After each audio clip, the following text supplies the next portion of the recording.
السلام علیکم جی، کیا حال چال ہیں آپ سب لوگوں کے؟ میں امید کرتی ہوں کہ آپ سب بالکل ٹھیک ہوں گے، خیریت سے ہوں گے۔ آج جو ہم نیا ناول سٹارٹ کرنے جا رہے ہیں، اس کا نام ہے عشق آتش اور اس کو لکھا ہے سعدیہ راجپوت نے۔ ناول کے بارے میں شاید آپ کو صحیح سے نہ بتا پاؤں کیونکہ یہ آپ کو پہلے سے پتہ ہوگا، بہت ہی سپر ہٹ ناول رہا ہے۔ سعدیہ راجپوت کا یہ پہلا ناول ہے اور یہ اتنا کوئی مشہور اور اتنا لوگوں نے اس کو پسند کیا ہے نا، میں اس کو ویسے پڑھنا نہیں چاہ رہی تھی کیونکہ یہ آلریڈی یوٹیوب پہ اپلوڈ ہوا ہوا ہے۔ میرے خیال سے 2-3 چینلز ہیں جنہوں نے یہ اپلوڈ کیا ہوا ہے، تو میرے پڑھنے کا فائدہ نہیں تھا اتنا۔ لیکن آئے روز ہر دوسرے دن نا میں انسٹاگرام پہ ریلز دیکھ رہی ہوں کہ عشق آتش کے 1-2 ڈائلاگز ہوتے ہیں اور اس کو اتنا زیادہ لوگوں نے پسند کیا ہوا ہوتا ہے، کامنٹس میں سب اس کی اتنی تعریفیں کر رہے ہوتے ہیں، اتنی زیادہ۔ اور ہر دوسرے دن پھر ایسے ایک نئی ریل میرے سامنے آ جاتی ہے، پھر ریل ایک سامنے آ جاتی ہے، اور پھر میں سوچتی ہوں یار یہ واقعی اگر اتنا اچھا ناول ہے تو اس کو پڑھنا تو چاہیے۔ یہ نا کوئی اس ٹائپ کا ناول ہے کہ آپ کا جو دل ہے نا یہ بہت دکھائے گا۔ کامنٹس میں سب ایسے کہہ رہے تھے کہ بندہ بہت روتا ہے، اس میں کچھ سینز ایسے ہیں کہ آپ رونے لگ جاؤ گے، بہت زیادہ رو گے۔ تو مجھے اس ٹائپ کے ناول نا بڑے اچھے لگتے ہیں جس میں بندہ روتا ہے، ہاں۔ تو وہ نا تھوڑا دل کو لگتا ہے، تو آپ اس دنیا میں جب چلے جاتے ہو تو پھر بڑا مزہ آتا ہے، ایک بالکل الگ دنیا میں۔ مجھے ایسے ناول بہت اٹریکٹ کرتے ہیں۔ ناول نا بیسیکلی ایک لو سٹوری مجھے لگ رہی ہے، بہت زیادہ ایکسٹریم۔ ایک ہوتی ہے نا پسند، پھر ہوتی ہے محبت، پیار، یہ ایک عشق ہوتا ہے، پھر جنون والا، ایک وہ والا ہوتا ہے۔ تو اس میں یہ جنون ہے، جنون کی ایک حد ہو جائے گی۔ میں نے اس پہ تھوڑی سی ریسرچ کی، گوگل ریڈز پہ اگر ہم لوگ جائیں، سوری گڈ ریڈز پہ، تو اس کی ریٹنگ ہے 4.37 اور اس کو لوگوں نے اتنا پسند کیا ہوا ہے، اتنے اچھے اچھے ریویوز ہیں اس کے۔ ایک ریویو جو ہے وہ کافی ڈیٹیل ہے، وہ میں آپ کو پڑھ کے سناتی ہوں، نعیم آمین کا۔ کہتے ہیں کہ گزرتا ہوا وقت بہت ساری چیزوں کے متعلق آپ کے رائے کو بدل دیتا ہے۔ کچھ ایسا ہی میں نے اس کتاب کو پڑھتے ہوئے محسوس کیا۔ اس کتاب کی شروعات میں اس طرح سے دلچسپی محسوس نہیں کر سکا، مگر اس کا 1/3 حصہ پڑھ لینے کے بعد میری دلچسپی انتہائی حد تک پیدا ہو چکی تھی۔ یہ کتاب مصنفہ سعدیہ راجپوت کی پہلی کتاب ہے اور انہوں نے پہلی تصنیف کے طور پر بہترین طریقے سے اسے تحریر کیا۔ اس کتاب میں دیگر کتب کی طرح بالکل واضح فلسفیانہ تحریریں تو بہت کم آپ کو نظر آئیں گی، مگر کہانی میں ضم شدہ جو فلسفے اور معاشرتی حقائق بیان کیے گئے ہیں، ان کے لیے مصنفہ یقیناً تعریف کی مستحق ہے۔ اس ناول میں مختلف کرداروں کے ذریعے ماضی اور حال کی جو تقابلی نقشہ کھینچا گیا ہے، وہ مجھے انتہائی دلچسپ لگا۔ اس کے علاوہ اس کتاب میں شیزوفرینیا، جو ایک ذہنی بیماری ہے جس میں انسان کو غیر موجودہ جاندار اپنے ارد گرد حاضر اور چلتے پھرتے ہوئے نظر آتے ہیں، اسے بھی آسان الفاظ میں بیان کیا گیا ہے۔ اس بیماری کے متعلق ہالی ووڈ کی مشہور فلم اے بیوٹیفل مائنڈ بھی بن چکی ہے۔ یہ ایک حقیقت ہے کہ انسان کی زندگی میں کئی کاش اور کئی لیکن رہ جاتے ہیں، اور یہ بھی کہ معافی کا حصول کہیں نہ کہیں احساس ندامت کو کم تو کر سکتا ہے، مگر کبھی بھی کوتاہیوں کا کفارہ نہیں ہو سکتا۔ انا اور غرور کی آگ پہ جب پچھتاوے کا پانی ڈلتا ہے تو نتیجے کے طور پر ایسی راکھ بچ جاتی ہے جس کی تپش اور جلن اس آگ سے بھی کئی گنا زیادہ ہوتی ہے، اور پھر انسان ساری زندگی اپنے جذبات اور احساسات کی نرمی کے ذریعے اس جلن کو کم کرنے کی کوشش میں لگا رہتا ہے۔ ان تمام فلسفوں کو اس ناول کی کہانی کے ذریعے بہت خوبصورتی سے بیان کیا گیا ہے، اور میرے ان جملوں کو اس کتاب کو پڑھنے کے بعد ہی مکمل طور پہ سمجھا جا سکتا ہے۔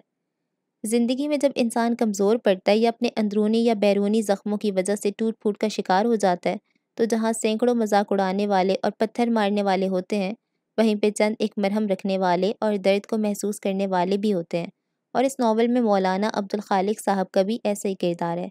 اسی وجہ سے اس ناول میں وہ میرے پسندیدہ کردار ہیں۔ اس کہانی کی رفتار عام ناولز کے مقابلے میں کافی تیز ہے، مگر اتنی خاص ضرور ہے کہ اسے پڑھا جائے، اور میں سمجھتا ہوں کہ اس تیز رفتاری میں ہی اس کی خوبصورتی ہے، کیونکہ اس کہانی کا طویل ہو جانا اس کی چاشنی اور پیغام کو اثر انداز کر سکتا ہے۔ اگر ممکن ہو تو اس کتاب کو ضرور پڑھیں، اور اگر پڑھ چکے ہیں تو اس کتاب کے بارے میں اپنی رائے کا اظہار ضرور کریں۔ شکریہ۔ اچھا جی، یہ تو ایک ریویو تھا، اس طرح کے بہت سارے اور بھی ریویوز ہیں۔ اس کو پھر اگر آپ نے پہلے سے پڑھا ہوا ہے، سنا ہوا ہے، تو ایک دفعہ پھر سن لیں، اگر آپ کو، مجھے پتہ ہے اچھا لگے گا اگر آپ نے پہلے سے سنا ہوا ہے تو۔ کسی نے بھی اسپوائلر نہیں دینا، کامنٹس میں نہیں بتانا کہ یہ جی ایسے ہو جائے گا، آگے ایسے ہو جائے گا، نہیں بتانا، ہمیں خود پڑھنے دیں، ٹھیک ہے؟ اور جنہوں نے اگر پہلے کا نہیں سنا ہوا تو پھر میں گارنٹی دے رہی ہوں آپ کو اچھا لگے گا، ٹھیک ہے جی؟ ناول کا آغاز کرتے ہیں۔ پیش لفظ۔ قارئین السلام علیکم۔ زندگی میں کم از کم ایک بار تو سبھی پیار کرتے ہیں، یہ ایک معارف جملہ ہے جس کی سچائی سے مجھے کوئی بحث نہیں، مگر میں سوچتی ہوں کہ ایک جملہ ایسا بھی ہے جو 100% سچ ہے، لیکن اسے زبان پر لاتے ہوئے سبھی گھبراتے ہیں۔ شاید اس لیے کہ یہ جملہ اعتراف ہے غلطیوں اور کوتاہیوں کا، ان غلطیوں اور کوتاہیوں کا جن کا احساس ہمیں اس وقت ہوتا ہے جب انہیں درست کرنے کا وقت بھی گزر چکا ہوتا ہے۔ وہ جملہ ہے، زندگی میں کم از کم ایک بار تو سبھی پچھتاتے ہیں۔ یہ سچ ہے کہ ہم سبھی پچھتاتے ہیں، کبھی کسی جلد بازی پر، کبھی کسی تاخیر پر، کبھی کسی کم ہمتی پر، کبھی بے جا دلیری پر، کبھی کسی فیصلے پر، کبھی کسی مصلحت پر، اور کبھی تو پچھلی گزر چکی تمام عمر پر۔ کبھی یہ پچھتاوا محض پل بھر کا احساس ہوتا ہے اور کہیں یہ باقی ماندہ زندگی پہ محیط ہو جاتا ہے۔ انسان خطا کا پتلا ہے، اسی لیے پچھتانا اس کا مقدر ہے۔ جو کبھی نہیں پچھتاتے وہ یا تو بد نصیب ہیں جنہیں شعور کی وہ ذرا سی گہرائی بھی میسر نہیں جو چلو بھر پانی میں ہوتی ہے، یا پھر وہ خوش نصیب ہیں جنہیں توازن حاصل ہے۔ اور توازن قائم رکھنا آسان نہیں، اگر آسان ہوتا تو کوئی بھی کبھی پل صراط سے گزارا نہ جاتا۔ اس خیال کو بیان کرنے کے لیے میں نے عشق کا سہارا اسی لیے لیا کہ عشق حقیقی ہو یا مجازی، یکلخت رونما ہونے والی تبدیلیوں سے مشروط ہے۔ اس سرکش جذبے کو پاؤں جہاں پڑ جائیں وہاں چیزوں کو اپنی جگہ سے سرکنا لازم ہے۔ اگر یوں نہ ہو تو جان لیں وہ جذبہ عشق نہیں، کچھ اور ہے، اور ہر شے کا اپنی جگہ سے ہٹ جانا قیامت کی نشانی ہے، کیونکہ جب ایک سسٹم میں موجود چیزیں اچانک اپنی جگہ چھوڑ دیں گی تو ٹکراؤ ان اوائڈیبل ہوگا، مطلب تباہی یقینی ہے۔ کڑے توازن کے سوا کوئی چیز ٹکراؤ کو روک نہیں سکتی، یعنی ایک ٹھہرا ہوا وجود مضطرب ہو جائے مگر اس احتیاط سے کہ اس کا اضطراب ارد گرد کی چیزوں کے اضطراب میں خلل نہ ڈالے۔ ساکن کا توازن کمال نہیں، مضطرب کا توازن کمال ہے اور حقیقی امتحان بھی۔ عشق آتش کے کچھ کردار آپ کو توازن قائم رکھنے کی کوشش کرتے نظر آئیں گے، تو کچھ کردار ٹکراؤ کے نتیجے میں ریزہ ریزہ ہو کر بکھرتے ہوئے ملیں گے، اور کچھ کردار ایسے بھی ہوں گے جنہیں آخر کار پچھتاوے جکڑ لیں گے۔ میں القریش پبلیکیشنز کا شکریہ ادا کرتی ہوں جنہوں نے عشق آتش کو کتابی شکل میں آپ تک پہنچایا، مگر اس کے ساتھ ہی میں کرن ڈائجسٹ کی بھی مشکور ہوں کیونکہ اس کتاب کی مرتب ہونے کی نوبت ہی نہ آتی اگر کرن ڈائجسٹ اس ناول کو قسطوار شائع نہ کرتا۔ آخر میں دعاؤں کی درخواست ہے۔ خدا حافظ۔ سعدیہ راجپوت۔ ناول کے آغاز سے پہلے میری آپ سے چھوٹی سی ریکویسٹ ہے، کائنڈلی چینل کو سبسکرائب کر لیں اگر آپ نے پہلے سے نہیں کیا ہوا۔ شکریہ۔ کون کہتے زندگی سمجھی اور سمجھائی نہیں جا سکتی، جبکہ مردہ جسموں سے بھرے قبرستان قدرت کی یونیورسٹیز ہیں اور 2 گز زمین تلے دبا ہر شخص زندگی کا پروفیسر۔ تو پھر ایسا کیوں ہوتا ہے کہ ہم پیدا ہوتے ہیں، مر جاتے ہیں، پر جی نہیں پاتے کہ ہم نے تو بس وقت کو جینا سیکھا ہے، زندگی کو تو ہم نے کبھی جیا ہی نہیں، اور جب یہی وقت ہمارے پاس ختم ہو جاتا ہے تو سوچتے ہیں کہ ہم جو عمر بھر وقت کے کتابچے میں نفع و نقصان درج کرتے رہے تو وہ کون سا پیمانہ تھا جو اس ناپ تول کے کام آیا، اور کیا کوئی ایسا فارمولا بھی ہے جو بتا سکے کہ نفع یا فائدے کے سوا کچھ بھی نہیں، اور نقصان تو بس نقصان ہی دے سکتا ہے، جبکہ سچ تو یہ ہے کہ زندگی نفع دیتی ہی کب ہے، یہ تو سودا ہی گھاٹے کا ہے۔ ہم تو عدم میں بہت آرام سے تھے، پھر اس زندگی کے ہاتھوں وجود میں بدل کر اس متضاد دنیا میں آئے، یعنی آزمائش میں ڈالے گئے، اور آزمائش میں نہ تو منافع کی امید ہوتی ہے اور نہ نقصان کی، مگر حیرت ہے پھر بھی ہم خسارے کی فہرست مرتب کرتے رہے۔ زندگی کو تو جیسا گزرنا تھا ویسا ہی گزر جاتی، کم از کم وقت رخصت یہ خلش تو نہ ہوتی کہ ہم نے جو نقصان کا کھاتا بند کر دیا ہوتا تو شاید زندگی کچھ سہل ہو جاتی، مگر ہم سمجھتے ہی نہیں، اور وقت ہے کہ ختم ہوتا جاتا ہے، کبھی دوسرے کا تو کبھی ہمارا۔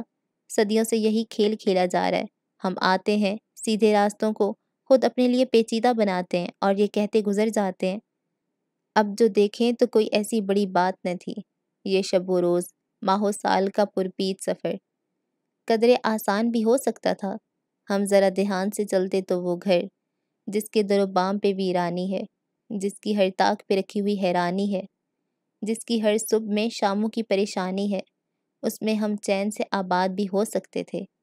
اب جو دیکھیں تو بہت صاف نظر آتے ہیں سارے منظر بھی، پس منظر بھی، لیکن اس دیر خیالی کا صلہ کیا ہوگا؟ وہ جو ہونا تھا ہوا، ہو بھی چکا۔ لائنیں کٹتی رہیں لفظ بدلنے کے سبب، حاصل عمر یہی چند ادھورے خاکے، کوئی تصویر مکمل نہیں ہونے پائی۔ ملیحہ فاروقی، 26 مئی 1977۔ وہ ہاتھ میں بکے پکڑے اجنبی چہروں کے درمیان کسی شناسا چہرے کو ڈھونڈ رہی تھی۔ کسی نے اس کا نام پکارا، تانیہ! وہ مڑی اور آواز کی سمت دے کر زور سے ہاتھ ہلایا۔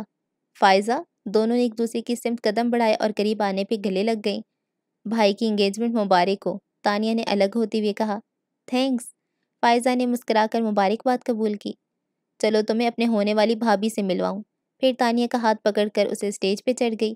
تانیہ نے فائزہ کے بھائی کو وش کر کے اس کے ساتھ بیٹھی سجی سنوری اور کچھ شرمائی سی لڑکی کو بکے پیش کیا اور پھر چند جملوں کے تبادلے کے بعد فائزہ کے ساتھ ہی اسٹیج سے اتر گئی۔ تمہاری ممی نظر نہیں آ رہی؟ ابھی تو یہی تھی، فائزہ نے ادھر ادھر نظریں دوڑاتے ہوئے کہا، پھر تانیہ کو لیے آگے بڑھ گئی۔ سنو، تانیہ نے اسے مخاطب کیا جو چلتے چلتے رک کر مہمانوں سے حال احوال بھی دریافت کرتی جا رہی تھی۔ فائزہ نے اس کی طرف دیکھ کر کہا، وہ نہیں آیا؟ کون؟ کس کی بات کر رہی ہو؟ وہ مسکراہٹ دبا کر انجان بنتے ہوئے بولی، تمہارے کزن کی۔ تانیہ نے سنجیدگی سے کہا۔ فائزہ مستقل شرارت کے موڈ میں تھی۔ میرے تو سبھی کزن یہاں ہیں۔ فائزہ کی لاپرواہی عروج پر تھی۔ میں شایان کا پوچھ رہی ہوں، بالآخر تانیہ نے چڑھ کر کہا۔ اچھا تو یوں کہو نا۔ اس کے بن کر بولنے پہ تانیہ نے اسے ہاتھ جڑ دیا۔ مار کیوں رہی ہو؟ بس آتے ہی ہوگا، ویسے بھی اس کی پولیس ٹریننگ ہی ختم ہوئی ہے، ابھی پوسٹنگ کے آرڈرز نہیں آئے، اور ایسے فارغ بندے کے لیے دعوت اڑانے سے اچھی کیا مصروفیت ہو سکتی ہے؟ بات ختم کرتی وہ پیچھے ہٹی، کہیں تانیہ شایان کی حمایت میں اسے ایک تھپڑ اور نہ جڑ دے۔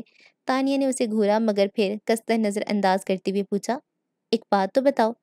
پوچھو۔ صورتحال قابو میں دیکھ کر فائزہ اس کے برابر آ کھڑی ہوئی۔ شایان کس رشتے سے تمہارا کزن ہے؟ اصل میں میری ممی شایان کی مدر کی کزن ہے۔ اچھا۔ سر ہلاتے ہوئے تانیہ نے سامنے دیکھا تو اس کی نظر ڈنر سوٹ میں ملبوس شایان کے دراز قامت وجود پہ پڑی۔ اس نے فائزہ کو پکڑ کر جھنجھوڑ دیا۔ شایان آ گیا۔ شکر ہے، نہیں تو تم مجھے مار ڈالتی۔ بکو مت، تانیہ نے شایان کو دیکھتے ہوئے اسے ڈانٹا جو سیدھا انہی کی طرف آ رہا تھا۔ کیا ہو رہا ہے؟ وہ پاس آ کر بولا۔ تمہارے آنے کی خوشی میں تانیہ میرا گلا دبانے والی ہے، فائزہ بیچارگی سے بولی۔ شایان نے پہلے اس کی شکل دیکھی، پھر تانیہ کی جس کے دونوں ہاتھ پیچھے سے فائزہ کے شانوں پر تھے۔ تانیہ نے بدک کر اپنے ہاتھ ہٹائے اور زور سے اسے دھکا دے کر بولی، دفع ہو جاؤ۔ ہاں ہو رہی ہوں، ویسے بھی تم جیسے کبابوں کی ہڈی بننے میں مجھے اپنا ہی نقصان ہے، اور ہاں، جاتے جاتے وہ بولی، یہاں سے ہلنا مت، میں ممی کو لے کر آتی ہوں۔ وہ چلی گئی تو شایان نے مسکراہٹ دبا کر پوچھا، کیا تم واقعی اس کو مار رہی تھی؟ بیکار کی باتیں مت کرو، تانیہ برا منا کر بولی۔ تمہیں نہیں پتا اسے ایکٹنگ کرنے کا کتنا شوق ہے؟ تانیہ؟ کچھ پل کی خاموشی کے بعد شایان نے اسے پکارا تو وہ سر اٹھا کر اسے دیکھنے لگی۔ ایک بات کہوں؟ کہو۔ شولڈر کٹ بالوں کو چہرے سے ہٹا کر وہ سنجیدگی سے اس کی طرف متوجہ ہو کر بولی تو وہ دھیرے سے مسکرا کر بولا، پہلی بار تمہیں یوں سجے سمرے روپ میں دیکھ رہا ہوں، اچھی لگ رہی ہو۔ وہ پزل ہو گئی، واقعی وہ ہمیشہ بہت سادہ سے حلیے میں رہا کرتی تھی، اپنی طرف سے خاصی لاپرواہ، لیکن آج خلاف معمول ہلکی ایمبرائڈری کے شیفون کے شلوار قمیض میں دوپٹہ کندھوں پہ ڈالے، ہلکے میک اپ کے ساتھ میچنگ جیولری پہنے کافی مختلف لگ رہی تھی۔ اور تو اور آج بال بھی بینڈ کی قید سے آزاد شانوں پہ لہرا رہے تھے۔ شایان کی اس قدر ڈائریکٹ جملے پہ وہ حالانکہ بس ایک پل کو ہی گڑبڑائی تھی، پھر بھی محظوظ سی ہنسی ہنس کر تانیہ نے خفگی سے اس کی سمت دیکھا۔ کیا یہی کہنا تھا؟ وہ فوراً بولی۔ نہیں، کہنا تو کچھ اور ہے، پر سوچا تمہاری تھوڑی تعریف کر دوں۔ سنا ہے لڑکیوں کو اپنی تعریف بہت اچھی لگتی ہے، اور پھر ان سے جو بھی کہا جائے وہ فوراً مان جاتی ہیں۔ تم کیا بنوانا چاہتے ہو؟ شایان کی بات سے قیاس لگا کر اس نے آئی بروز کا کر پوچھا۔ کچھ بھی کہنے سے پہلے وہ کچھ پل چپ رہا، جیسے الفاظ ترتیب دے رہا ہو، پھر دھیرے دھیرے بولنے لگا۔ تانیہ، میں نہیں جانتا میں نے کب اس طرح سے سوچنا شروع کیا، مگر یہ بات میرے دل میں بہت عرصے سے تھی، بس کبھی کہا نہیں۔ سوچا مناسب وقت آنے پہ تم سے کہوں گا۔ کچھ لمحے خاموشی سے سرک گئے۔ وقت پتہ نہیں مناسب ہے یا نہیں، مگر میں اب اور انتظار نہیں کر سکتا۔ اپنی بات کے آخر میں اس نے تانیہ کی طرف دیکھا جو ایک ٹک اسے ہی دیکھ رہی تھی۔ شایان کا گھمبیر لہجہ، سحر زدہ الفاظ اور آنکھوں کا والہانہ پن۔ تانیہ کو لگا شایان آج وہ سب کہہ دے گا جسے سننے کی خواہش 3 سال سے اس کے دل میں تھی۔ تانیہ، میں تم سے ایکسکیوز می پلیز۔ فائزہ کی تیز آواز سے طلسم ٹوٹ گیا اور وہ دونوں چونک کر اس کی طرف مڑے جو قدرے بھاری جسامت والے مگر گریسفل مرد کا ہاتھ پکڑے ان کی طرف آتی دور سے ہی چلائی تھی، ممی تو بزی ہے مگر دیکھو میں پاپا کو لے آئی ہوں۔ وہ بولتی ہوئی ان کے پاس آ کر رکی، پھر تعارف کرانے لگی، تانیہ ان سے ملو، یہ میرے پاپا ہیں۔ پھر تانیہ کی طرف اشارہ کرتے ہوئے کہا، اور پاپا یہ میری best friend Tania Farooqui, most eligible businessman Noor Alhuda Farooqui کی بیٹی۔ ہم دونوں MBA کلاسز میں ساتھ ساتھ تھے۔ فائزہ کی بات پہ بری طرح چونکے۔ تم نور الہدیٰ کی بیٹی ہو؟ جی۔ نور الہدیٰ فاروقی ایک مشہور شخصیت تھے اور اکثر تانیہ کے بتانے پہ ان کے حوالے پہ لوگ چونک کر یہ سوال کرتے تھے، اسی لیے تانیہ نے کچھ خاص نوٹس نہ لیا۔ کیا آپ میرے پاپا کو جانتے ہیں؟ انہیں کون نہیں جانتا؟ اب وہ سنبھل کر بول رہے تھے۔ He is the leading industrialist of the country. اور لاسٹ ویک بزنس میگزین میں ان کا جو انٹرویو چھپا تھا کمال کا تھا، وہ بہت سے لوگوں کے لیے انسپریشن ہے۔ اینی وے MBA تو کمپلیٹ ہو گیا، اب کیا کر رہی ہو؟ اپنے پاپا کی تعریف پہ اسے فطری طور پہ خوشی ہو رہی تھی۔ ان کی بات کے جواب میں وہ مسکرا کر بولی، پاپا کا آفس جوائن کر لیا ہے۔ گڈ، وہ خوش دلی سے بولے۔ اوکے بیٹا، مجھے کچھ اور مہمانوں کو بھی وقت دینا، تم لوگ انجوائے کرو۔ وہ ناقابل فہم انداز میں مسکراتے ہوئے چلے گئے تو تانیہ کو یکدم سے شایان کا خیال آیا۔ وہ پلٹی مگر وہاں کوئی نہیں تھا۔ اس نے تیزی سے نظریں دوڑائیں مگر شایان کہیں نظر نہیں آیا۔ کیا بات ہے؟ فائزہ نے اسے کچھ ڈھونڈتے پا کر پوچھا۔ شایان ابھی تو یہیں تھا، کہاں چلا گیا؟ ارے ہاں، یہ اچانک کہاں غائب ہو گیا؟ تانیہ نے اس کی بات کو انسنی کرتے ہوئے شایان کی تلاش میں گیٹ تک آئی تو اس نے شایان کو ہال سے باہر جاتے دیکھا۔ شایان، بات سنو! وہ بے ساختہ پکاری مگر شایان نے جیسے سنا ہی نہ ہو اور باہر نکلتا چلا گیا۔ تانیہ اس کے پیچھے لپکی مگر جب وہ باہر آئی شایان اپنی بائک پہ بیٹھ کر جا چکا تھا۔ اس خیال نے تانیہ کو آزردہ کر دیا کہ وہ کچھ کہے بغیر ہی چلا گیا۔ وہ کتنی ہی دیر اندھیرے میں بے حس و حرکت کھڑی رہی۔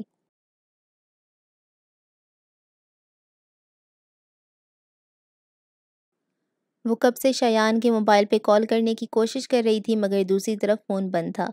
آ جاؤ! دروازے پہ دستک کی آواز سن کر اس نے بلند آواز میں بیزاری سے کہا اور پھر سے موبائل پہ نمبر ملائے۔ جی ماما! دروازہ کھول کر اپنی ماما کو اندر آتے دیکھ کر اس نے موبائل نیچے کر دیا۔ 2 بار خدیجہ کو تمہیں بلانے کے لیے بھیج چکی ہوں، آ کر کھانا تو کھا لو تانیہ۔ انہوں نے اسے سرزنش کی۔ آپ چلے، میں بس تھوڑی دیر میں آتی ہوں۔ وہ ضد ہو رہی تھی۔ آخر شایان نے موبائل کیوں آف کیا ہے؟ جب سے آفس سے آئی ہو فون سے چپک کر بیٹھی ہو، آخر کس کو فون کر رہی ہو؟ ایک دوست کو، جس ایڈیٹ نے پرسوں سے اپنا موبائل بند رکھا ہوا ہے، اور میں اس سے بھی بڑی ایڈیٹ ہوں جو بار بار اس کا نمبر ٹرائی کر رہی ہوں۔ موبائل سے نظر ہٹائے بغیر تانیہ نے کہا اور دوبارہ نمبر ڈائل کرنے لگی تو ماما نے آگے بڑھ کر موبائل اس کے ہاتھ سے لے کر سائڈ ٹیبل پہ رکھ دیا۔ فون بعد میں بھی ہو سکتا ہے، اب چلو تمہارے پاپا انتظار کر رہے ہیں۔ پاپا آ گئے؟ وہ گود میں رکھا تکیہ بیڈ پر رکھ کر اٹھ گئی۔ ہاں، اور تم 5 منٹ میں نیچے آؤ ورنہ میں تمہارے پاپا کو بھیجتی ہوں۔ وہ دھمکی آمیز انداز میں کہہ کر کمرے سے چلی گئیں تو تانیہ نے بھی فٹافٹ منہ ہاتھ دھویا اور بال کلپ میں جکڑ کر نیچے ڈائننگ روم میں آ گئی اور کرسی گھسیٹ کر بیٹھتی ہوئی نور الہدیٰ سے کہا، کیا بات ہے پاپا؟ آج آپ 9 بجے ہی گھر پر نظر آ رہے ہیں؟ بس بیٹا، گھڑی نے دھوکہ دے دیا ورنہ میں تو 12 بجنے کے بعد ہی گھر آیا تھا، شاید اٹک گئی ہے۔ تانیہ کے شرارتی انداز میں پوچھنے پر وہ سنجیدگی سے بولتے ہوئے آخر پہ یوں انگلی سے کلائی پہ بندی گھڑی کو ٹھونکنے لگے جیسے گھڑی واقعی اٹک گئی ہو۔ ٹیبل پر اپنی نگرانی میں کھانا لگواتی مریم فاروقی نے ان کی بات سنی تو ان کے مذاق کو سمجھ کر خفگی سے بولی، کیوں 12 بجے سے پہلے گھر آنے پہ پابندی ہے؟ مزے سے ہنستی تانیہ نے ایک دم منہ پہ ہاتھ رکھ کر ہنسی روکی اور محظوظ انداز میں نور الہدیٰ کی طرف دیکھنے لگی جو پہلے جیسی سنجیدگی سے بولے، نہیں لیکن پابندی تو 12 بجے کے بعد آنے پہ بھی نہیں ہے۔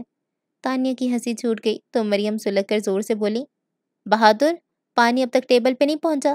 تانیہ نے ان کے غصے کو محسوس کر کے کہا، بس پاپا، اب خیریت اسی میں ہے کہ چپ کر کے کھانا کھا لیں ورنہ آپ کو ماما سے زبردست ڈانٹ پڑ سکتی ہے۔ مشورہ تو بہت اچھا ہے تانیہ، پر بات یہ ہے کہ تمہاری ماما کو مجھے ڈانٹنا پسند ہے اور مجھے ان سے ڈانٹ سننا۔ نور الہدیٰ، کھانا ٹھنڈا ہو رہا ہے۔ ان کے تنبیہ انداز میں ٹوکنے پہ نور الہدیٰ نے بڑے فرمانبرداری سے سامنے رکھی پلیٹ میں سالن ڈالا اور چپاتیوں کے لیے ہاتھ بڑھایا۔ تمہارے صاحبزادے نظر نہیں آ رہے، کہاں ہیں؟ وہاں۔ مریم نے سامنے رکھے ٹی وی کی طرف اشارہ کیا جس پہ Pakistan India cricket match live telecast ہو رہا تھا۔ نور الہدیٰ اور تانیہ نے ایک ساتھ ٹی وی کی طرف دیکھا اور تانیہ حیرت سے بولی، ٹی وی میں؟ ٹی وی میں نہیں، اسٹیڈیم میں، دوستوں کے ساتھ میچ دیکھنے گئے ہیں۔ جواب دے کر وہ تانیہ کی پلیٹ میں سالن نکالنے لگیں جن کی پلیٹ اب تک خالی تھی۔ دادا جان بھی ساتھ گئے ہیں؟ تانیہ نے پوچھا۔ وہ اپنے کمرے میں، آج پھر ڈپریشن کا دورہ پڑا ہے، صبح سے دروازہ بند کر کے بیٹھے ہیں، کتنی بار ان کا دروازہ بجا چکی ہوں مگر وہ کوئی جواب ہی نہیں دے رہے۔ دادا جان کے اس طرز عمل کے سبھی عادی تھے اور اب تو کوئی کنونس بھی نہیں کرتا تھا۔ مریم نے بنا کسی تشویش کے اطلاع دی اور اپنی پلیٹ میں کھانا نکال کر کھانے لگی۔ نور الہدیٰ بھی کسی تاثر کے بغیر کھانا کھا رہے تھے لیکن تانیہ نے سامنے رکھے کھانے کو ہاتھ بھی نہیں لگایا۔ پتہ نہیں دادا جان کو ایک دم سے کیا ہو جاتا ہے، کیوں خود کو کمرے میں بند کر لیتے ہیں، پھر اگلے کئی دنوں تک انہیں کسی چیز کا ہوش نہیں رہتا۔ پاپا، آپ کو پتہ ہے دادا جان ایسا کیوں کرتے ہیں؟ افسردگی سے خود کلامی کرتی ہوئی آخر وہ نور الہدیٰ سے پوچھنے لگی۔ کھانا کھاتے ہوئے ایک پل کو نور الہدا کا ہاتھ رکا، پھر وہ تلخی سے بولے، ہوں گے عمر رفتہ کے کچھ زخم جو بالکل کرتے ہوں گے۔ اس عمر میں یوں بھی انسان کے پاس پچھتانے کے لیے بہت کچھ ہوتا ہے۔ تانیہ کو ان کا انداز اور ان کی بات دونوں ہی ناگوار گزرے۔ وہ اپنی جگہ سے اٹھ کھڑی ہوئی۔ میں دادا جان کو لے کر آتی ہوں، انہوں نے صبح سے کچھ نہیں کھایا ہوگا۔ پھر کسی کی طرف دیکھے بغیر وہاں سے چلی گئی۔ لاؤنج میں دائیں اور بائیں دونوں جانب سیڑھیاں تھیں۔ دائیں طرف کی سیڑھیاں اوپر منزل کی کوریڈور سے جڑی تھیں، جبکہ بائیں جانب کی سیڑھیاں بیسمنٹ میں جاتی تھیں، جہاں اسٹڈی سے ملحق کشادہ لائبریری تھی۔ بیسمنٹ کی انہی سیڑھیوں کی ایک جانب اظہر فاروقی کا کمرہ تھا۔ تانیہ کی کئی بار کی دستکوں کے بعد بھی اندر سے کوئی جواب نہ آیا۔ دروازہ کھولیے دادا جان، مگر اندر ہنوز خاموشی کا راج تھا۔ میں آپ کو لینے آئی ہوں اور لیے بغیر نہیں جاؤں گی۔ جواب ندارت۔ ٹھیک ہے، آپ کو دروازہ نہیں کھولنا تو نہ کھولیں، میں بھی یہیں دروازے کے پاس ہی بیٹھی رہوں گی۔ اور پھر وہ سچ مچ دروازے کے پاس دیوار سے ٹیک لگا کر بیٹھ گئی۔ اگلے کچھ اور پلوں کی خاموشی کے بعد ہلکی سی کلک کے ساتھ دروازہ کھل گیا۔ تانیہ نے سر اٹھا کر دیکھا تو اظہر فاروقی اس ذرا سا دروازہ کھول کر چہرہ باہر نکالے اسے دیکھ رہے تھے۔ اندر آ جاؤ، اتنا کہہ کر وہ دروازہ کھلا چھوڑ کر واپس مڑ گئے۔ تانیہ اٹھی اور اندر کمرے میں چلی گئی۔ بیٹھو، انہوں نے تانیہ سے بیٹھنے کو کہا تو تانیہ کو محسوس ہوا جیسے ان کی آواز روندی ہوئی ہے۔ ان کے چہرے پہ بھی آنسوؤں کے نشان تھے، آنکھیں جھکا رکھی تھیں، پھر بھی تانیہ کو اندازہ تھا کہ وہ سرخ ہو رہی ہوں گی۔ ہر بار کی کہتے تنہائی کے بعد ان کی حالت ایسی ہی دگرگوں ہوا کرتی تھی۔ پھر بھی تانیہ کو عجیب لگا، وہ ریٹائرڈ کرنل تھے اور ان کی باروب شخصیت سے جاں پسندی ٹپکتی تھی۔ 77 برس کی عمر میں بھی ان کی صحت قابل رشک تھی۔ کچھ سالوں سے بلڈ پریشر کے مسئلے کے سوا ان کو کوئی پریشانی نہیں تھی۔ البتہ عمر کی زیادتی کی وجہ سے ان کے شانے قدرے جھک گئے تھے، مگر ان کے روب، دبدبے اور شخصیت سے یکسر مختلف تانیہ نے ہمیشہ انہیں نرم مزاج ہی پایا تھا۔ ان کی کڑکڑاتی بھاری آواز تانیہ نے ہمیشہ سرگوشیوں جیسی دھیمی ہی سنی تھی۔ گو ملال کی ایک مستقل کیفیت ان کے سرخ و سفید چہرے کی مکین تھی، پھر بھی تانیہ کو وہ چٹان کی طرح مضبوط لگا کرتے تھے، مگر اس وقت تو وہ بے حد کمزور اور شکستہ دکھائی دے رہے تھے۔ تانیہ دل ہی دل میں الجھتی بیڈ کے کونے پہ ٹک گئی۔ وہ آہستہ خرامی سے چلتے آتشدان کے پاس کرسی کے ساتھ رکھی تپائپ تک آئی، اس پہ کھلی پڑی ریڈ کور کی ڈائری اٹھائی اور اسی طرح چلتے اسٹڈی ٹیبل تک آ گئی۔ ڈائری کو دراز میں رکھ کر دروازے کو لاک کیا اور چابی ہاتھ میں لے لی، پھر تانیہ کو مخاطب کیے بغیر کہا، میں فریش ہو کر آتا ہوں، اور کمرے میں بنے اٹیچڈ باتھ روم میں چلے گئے۔ تانیہ نے غیر دلچسپی سے یہاں وہاں سر گھمایا، پھر تھوڑی کے نیچے ہاتھ رکھ کر آتشدان کی اوپر لگی تصویر کو دیکھنے لگے۔ کچھ ہی دیر بعد اظہر فاروقی باتھ روم کا دروازہ کھول کر کمرے میں آ گئے۔ آؤ چلیں، انہوں نے کہا۔ تانیہ فوراً اٹھ کھڑی ہوئی۔ ساتھ ساتھ دونوں کو ڈائننگ روم کے دروازے سے آتا دیکھ کر نور الہدا کا منہ کی طرف جاتا ہاتھ وہیں رک گیا۔ انہوں نے نوالہ پلیٹ میں رکھا اور عجیب سی نظروں سے اظہر فاروقی کو دیکھنے لگیں۔ کرسی کھینچ کر انہیں بٹھاتے ہوئے تانیہ نے اپنے پاپا کو دیکھا تو وہ ٹھٹک گئی۔ دوسری طرف نور الہدا نے اس کی نگاہوں کو محسوس کر کے آنکھیں جھکاتی ہوئی پلیٹ سے نوالہ اٹھا کر منہ میں رکھا، مگر اسے نگلنے کے لیے انہیں پانی کا سہارا لینا پڑا تھا۔ تانیہ قصداً انہیں نظر انداز کر کے خود بھی بیٹھ گئی۔ اظہر فاروقی کی پلیٹ میں کھانا نکالتے ہوئے اٹھلاتے ہوئے مریم سے کہا، دیکھا ماما، میں نے کہا تو دادا جان فوراً آ گئے۔ دادا جان کبھی میری بات ٹال ہی نہیں سکتے، پر جس کی ماننی چاہیے تھی اس کی تو انہوں نے کبھی نہیں مانی۔ نور الہدا کے لہجے کی ترشی کو دونوں ماں بیٹی نے محسوس کیا تھا، مگر اس گھر کے غیر اعلانیہ قوانین میں ایک قانون یہ بھی تھا کہ ان باپ بیٹے کے معاملے میں کوئی بھی نہیں بولے گا، سو وہ دونوں تو خاموش رہیں۔ مگر دادا جان کے ہاتھ میں پکڑا پانی کا گلاس چھلک پڑا تھا۔ تانیہ نے فوراً ان کے ہاتھ پہ ہاتھ رکھا اور گلاس ان کے ہونٹوں سے لگا دیا۔ پانی کا گھونٹ بھرتے ہوئے اظہر فاروقی کی آنکھیں ڈبڈبا گئی تھیں۔ کھانے کے بعد وہ اپنے کمرے میں سونے کے لیے آئی تو موبائل دیکھ کر اسے شایان کا خیال آیا۔ بیڈ پہ نیم دراز ہوتے ہوئے اس نے شایان کو فون کیا، مگر اس کا سیل فون حسب سابق بند تھا۔ بس بہت ہو گیا، اب دوبارہ ٹرائی نہیں کروں گی۔ اس نے موبائل تکیے پہ پٹکا اور دھپ سے لیٹ گئی، پر صبح سب کچھ بھلائے وہ پھر سے شان کا نمبر ٹرائی کرتی رہی۔ فائزہ پلیز، میں پریشان ہو گئی ہوں۔ پہلے تو اس نے فون بند کر رکھا تھا اور اب کال تو جاتی ہے مگر وہ فون نہیں اٹھا رہا۔ ایک تو تانیہ، تم نہ ذرا سی بات پہ پریشان ہو جاتی ہو۔ یہ ذرا سی بات ہے؟ وہ بھڑک گئی۔ پچھلے 2 ہفتوں سے میں پاگلوں کی طرف سے کال ملا رہی ہوں اور وہ جناب فون ہی نہیں اٹھا رہے۔ بھئی ہو سکتا ہے وہ بزی ہو۔ فائزہ نے اسے ٹھنڈا کرنا چاہا پر وہ اور بھی بھٹک گئی۔ بیٹھے بٹھائے اے ایس پی صاحب نے ایسی کیا مصروفیات ایجاد کر لیا جو فون نہیں اٹھا سکتے؟ اب کے فائزہ بھی تیز ہو کر بولی۔ اف ہو، تمہاری سوئی تو ایک ہی جگہ پہ اٹک گئی ہے۔ اب فون رکھو، میرا باس سارا کام چھوڑ کر مجھے الو جیسی آنکھوں سے گھور رہا ہے، نوکری سے نکلواؤ گی؟ زیادہ اوور ایکٹنگ کرنے کی ضرورت نہیں ہے، میں بھی آفس میں ہی بیٹھی ہوں۔